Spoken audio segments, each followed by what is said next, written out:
Hello students, welcome to the second lecture on the lecture series on direct and inverse proportions. So previously what we have discussed is we have discussed some important topics regarding the topic direct and inverse proportions. So in this topic what we will be doing is we will be covering the types of problems that are being asked in the competitive exams, okay, from the direct and inverse proportions topic. So we'll be covering some concepts or revising those concepts, and we'll be covering the types of problems on direct and inverse proportions. Okay, so let's proceed with the lecture. So we have already discussed the following topics, that is what is direct proportion, what is inverse proportion, okay, how two quantities, okay, relate when they are directly proportionate, and how two quantities relate to each other when they are inversely proportionate. What is combined proportion, what is the difference between inverse and direct proportion, right? And what was unitary method, what was the rule of three, and what are percentages, and how they are involved in direct and inverse proportions. Okay, so these 6 topics we have already covered in the last lecture. Okay, so let's go forward to the types of questions. So I think we have discussed direct proportion problems, inverse proportion problems, and combined proportion problems. Okay, so we also discussed what is the difference between these two and what is the difference between these two. So percentages and proportion will be covering in this class. Unitary method problems will be also covering in this class, and we'll be also covering the rule of three problems. Okay, we'll do some application that are being applied in geometry. So we'll also do some currency conversions, and we'll also solve some mixture and solution problems. Okay, and then at the end what we will do is we will do some business and finance problems. Okay, so let's see the fourth kind of question, that is percentages and proportions. Okay, so in this topic what you will be getting is question involving percentage changes. Okay, how much is the percentage increase, how much does the percentage decrease, okay, are the decrease in percentage and price directly proportional or inversely proportional, or percentage decrease in discount is directly proportional to percentage increased in buying, or what? Okay, so and their effects on direct and inverse proportion relationships. Okay, this is what we'll be covering. So let's see a problem on this. So the price of an item is actually reduced by 20%. Okay, so price of that item is reduced by 20%. So what will be its original price? Okay, or what will be its new price? Let original price is equal to x. So given original price is x. Okay, so what we are giving? We are actually reducing the price by 20%. So basically we are giving a discount of 20%. So what is 20% of x? This implies that 20 by 100 into x, right? That is equal to what? 0.2 into x, because the decimal form of 20% is equal to 0.2, right? Equal to 0.2x. So what is the new price? So after discount or reduction, x minus 0.2x, because this much amount is reduced. Okay, so what it becomes is 0.8x, right? So this is the new price. Okay, so it asks us that by what percentage should the new price be increased to bring it back to the original price. Okay, let's say it is increased to the original price, that is x. So what is the difference? So 0.2x, but for now the original price is 0.8x, right? So what will be the percentage change? So percentage change is equal to, we have already learned the formula, right? The percentage change is nothing but what? Profit or added amount by original amount, that is 0.8x in this case, into 100, right? So what it becomes is, it becomes 0.2x by 0.8x into 100, right? So x cancels out. 0.2 into 4 is equal to 0.8, so it will be 4. So this is equal to 1 by 4 into 100, right? So this implies that this is nothing but 25%. Okay, so 25% is the correct answer here. So the new price be increased to bring it back to the original price will be, the percentage would be 25%.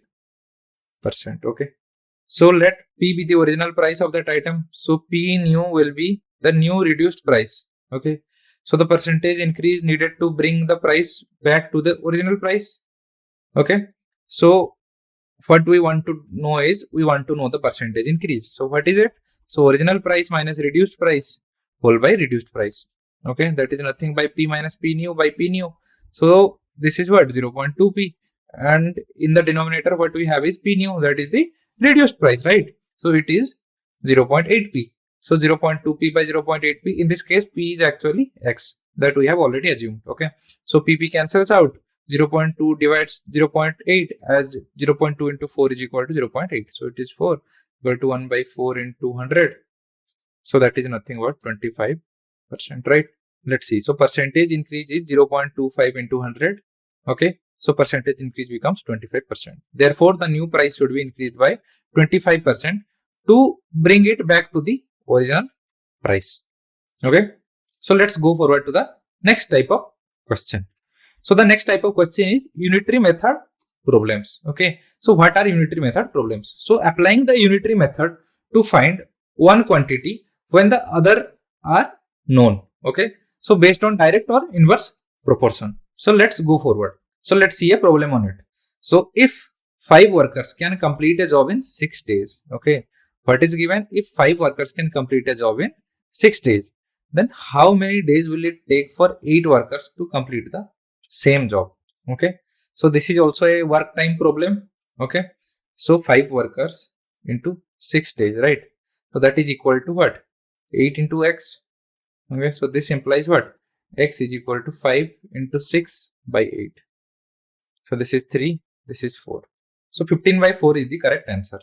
Okay, so 5 workers can complete a job in 6 days. This implies that if 8 workers work for the same job, they can complete it in 15 by 4, that is 7 by 2, that is equal to 3.5 days.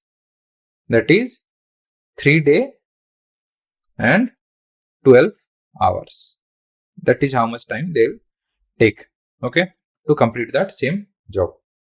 So let's see the solution. So let D be the number of days required for 8 workers to complete that job. So according to the unitary method, okay, the time taken is inversely proportional to the number of workers. Okay, so time taken is inversely proportional to number of workers. So if number of workers increase, what will happen? Time will decrease. Okay, that's why, as we have already evaluated, 5 workers can complete the job in 6 days. So what we do now is we increase the number of workers. So the number of days it will take to complete the task will decrease, right? So that's why it took only 3.5 days to complete that same task. Okay. So let's go forward. So number of days into number of workers is equal to constant. That is equal to 6 into 5 is equal to D into X. So what we have to, X was here D. D into 8. So 30 is equal to 8D. So 30 by 8 is equal to 3.75. Okay. So here I did a slight mistake. That is 7.5. Okay. 7.5 by 2. That will be 3.75 actually. Okay. So it will be an 18 hours. Okay. So therefore it will take 3.75 days for 8 workers to complete, or 3 days and 18 hours to complete that job. So let's go forward with the 6th type of question. So the 6th type of question is actually on rule of 3 problems. Okay. So the rule of 3, based on rule of 3.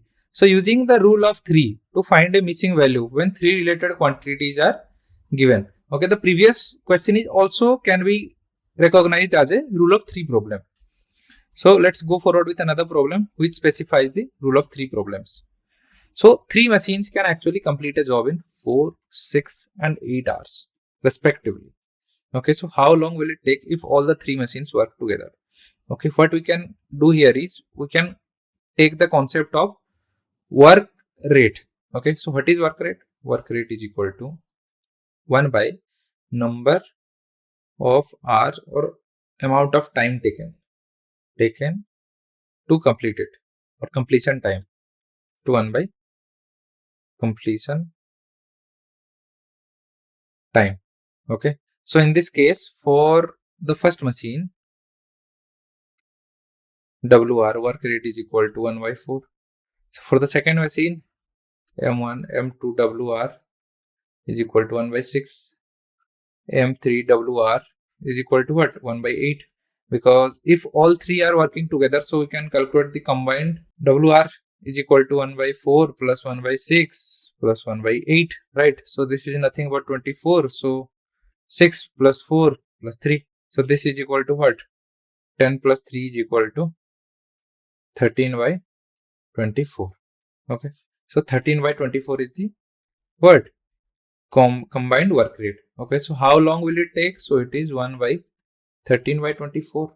Okay. So this implies that 24 by 13. That is equal to what? So this is the simplified version. So 24 by 13 days or hours. Okay. It will take if both all of them work together.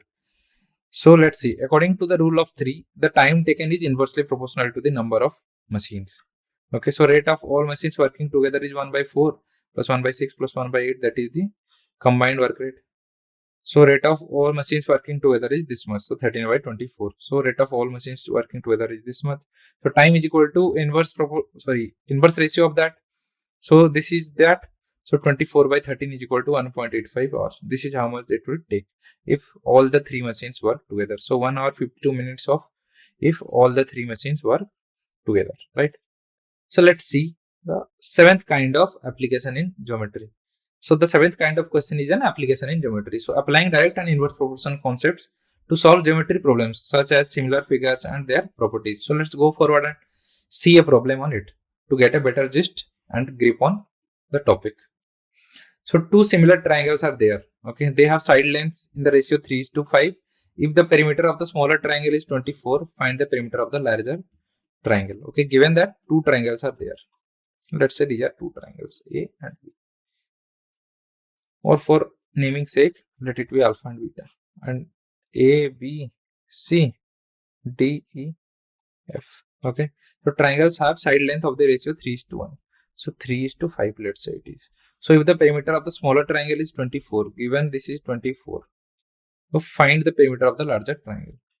Okay, those two are similar. So we have perimeter of small triangle is equal to 24. Okay, so length of side are directly proportional to the perimeter of triangle. So 3 by 5 is equal to 24 by x. So this implies that x is equal to nothing but 24 into 5 by 3. This implies that x is equal to nothing but 40 centimeter, right? So we arrived at the conclusion that x is nothing but actually equal to 40 centimeter. So let's see the 8 kind of question that is being asked frequently. Okay. So it is on currency conversion. So converting currencies using direct or inverse proportion, especially in problems related to foreign exchange rates. Okay.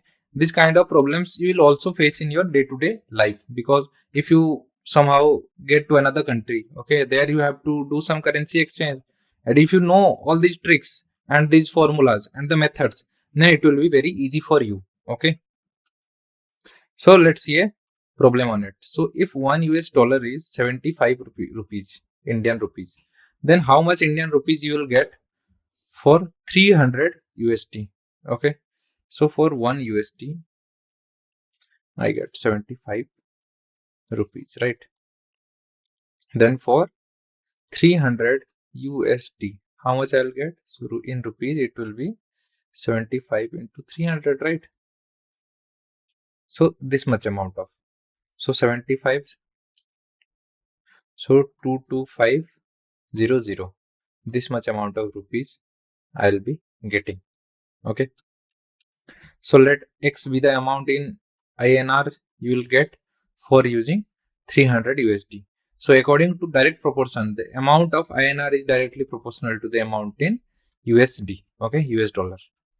So amount in Indian rupees dividing amount in US dollar is equal to what? Constant. So X by 300 is equal to 75 by 1 using the inverse and direct proportions. Okay, method. So X is equal to 300 into 75. That is actually equal to 22500. So you will be getting 22500 INR for 300 US dollar. Okay. So let's see the ninth kind of question that is being frequently asked, that is on mixtures and solutions. Okay. So the ninth kind of question is on mixture and solution. So solving problems involving mixing different substances with different concentrations. Okay. So where quantities are related through direct and inverse proportions. So a chemist has actually two solutions, 40% and 60% concentration. So how much of each solution should be mixed to obtain a 50%, 50 liters of 50% solution? Okay. So this question seems to be a bit tricky, but it is actually not. So let's go forward and see the solution to get a better way around it. Okay. So let X be the liters of 40% solution to be mixed and Y with the 60% solution to be mixed. So according to the mixture rule, the total amount of mixture is the sum of the amounts of the individual solutions, right? So X plus Y is equal to 50. So total amount of mixture is actually 50 liters. So according to the concentration rule, the total concentration of the mixture is weighted average of the concentration of individual solutions. Okay. So 40x plus 60y whole by x plus y is equal to 50, right? So total concentration of the mixture is 50%. So solving the equation simultaneously, what we get is, we get x is equal to 25 liters, y is equal to 25 liters. So amount of 40% solution and amount of 60% solution will be 25 liter and x is equal to 25 liters respectively. So what we got is, if we add x 25 liters, that is the amount of 40% solution, and y that is 25 liter, that is the amount of 60% solution, then what we will get is, we will get a 50 liter solution of 50% acid solution. Okay, 50% concentration with the solution amounting 50 liters. Okay, so let's see the 10th kind of question that is being frequently asked. So it is on business and finance problem. So solving business and finance problem involving profit, loss, discount, markup, etc. We may have direct and inverse proportion relationships. So let's see an example on it. So a shopkeeper actually reduces the price of an item by 20%. Okay. So later he increases it by 25%. If the original price was 2000 rupees INR, then find the final pricing. Okay. So original amount is 2000, right?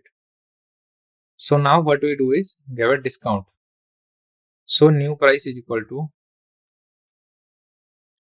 P new is equal to what? First we need to minus 20% of 2000 from 2000. So 2000 minus 20% of 2000. This is equal to 2000 minus 20 by 100 into 2000, right? So this is equal to 1600, because 2000 minus 400 is equal to 1600, right? So 1600 we have. So 1600 is the new price after 20% discount. Later what he does is, he increases it by 25%, right? So this price gets increased by 20% with the base value as this. Okay, so PINC after increasing is equal to what? 1600 plus 25% of 1600, that is equal to 1600 plus 25 by 100 into 1600, right? So 0 0 0 0 gets cancelled. So this is equal to 1600 plus 25 into 16. So 250 plus 150, that is 400, right? So 400, that is equal to 2000. So this is the P increase INC after increasing of 25%. So now what we have right now is, we have the final price. So this is the final price, that is 2000, and the original price was 2000. Okay, coincidentally. So the final price will be 2000 rupees. So a shopkeeper reduces the price of an item by 20% and then later increases by 25%. The original price was 2000 and the final selling price is also 2000. So he broke even. Okay. So let P be the final selling price. Okay. P be the final selling price. So price is reduced by 20%. Then the selling price becomes what? So new price is equal to original price minus 20% of the original price, right? So new price is equal to 2000 minus 0.2 into 2000. So new price is equal to 2000 minus 400, that is equal to 1600 Indian rupees. So when the price is actually increased by 25%, the final selling price becomes what? So final selling price is equal to new price plus 25% of that new price. So final selling price is 1600 plus 0.25 into 1600.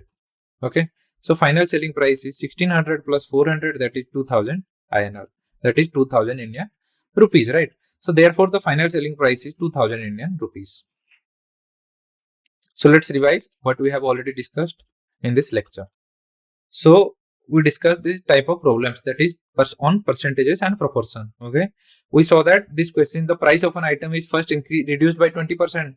Then by what percent should the new price be increased to bring it back to the original price? Okay. So this is how we calculated. We let the original price as X. Then we found out 20% of X. Then what we did was we subtracted it from the original price. Okay. So after subtracting, what we are left with is 0.8x. Okay. Now, how much percentage of 0.8x is 0.2x? Because that is the amount that we want to increase over 0.8x. Okay. So we calculated the percentage and we found out it was 25%. So 25% became the answer in this case. Okay. In the next kind of problem, it was an unitary method based problem. Okay. So in it, there were 5 workers can complete a job in 6 days. Okay. How many days will it take for 8 workers to complete the same job? So it took them 3 days and 18 hours. And how we did it? We did it via solving this algebraic equation, right? So let's go forward to the 6th kind of problem, that was of rule of 3 problem. So if 3 machines can complete a job in 4, 6 and 8 hours respectively, how long will it take if all the 3 machines work together? So working together, all the 3 machines could take 24 by 13 hours. Okay. We used the normal method that is actually also used in work and time problems. We calculated the work ratio and find combined work ratio, and then we calculated the time. Okay, here you can see it was 13 by 24. Then the time became its reciprocal, that is 24 by 13. So it will take at least, or actually 1 hour 52 minutes if all the 3 machines work together. So we also saw an application in geometry. How if 2 triangles, similar triangles, okay, similar is the keyword here, have side lengths in the ratio 3:5. So both of them have side lengths of this ratio. Okay. If the perimeter of the smaller triangle is 24, find the perimeter of the larger triangle. So we use this ratio algebraic equation. So it became what? 40 centimeter. Okay. Because this is 8 and this is equal to 40. So we also saw a currency conversion problem. If $1 is 75 Indian rupees, then how much Indian rupee will be? 300 US dollars. Okay. So we found out it was 22,500. So we also saw a question on mixture and solution. Okay, a chemist has 2 solutions, 40% and 60% concentration. How much of each solution should be mixed to obtain a 50 liter with 50% solution? Then we also got into the business and finance problem. So that is solving business and finance problem involving profit, loss, discounts, markup, which may have direct or inverse proportion relationship. So a shopkeeper actually reduces the price of an item by 20%, then later increases it by 25%. So the original price was 2000 Indian rupees. The final selling price, it is this much Indian rupees. Okay. So that's all for now. We have now discussed all kind of problems that are being asked in various competitive exams.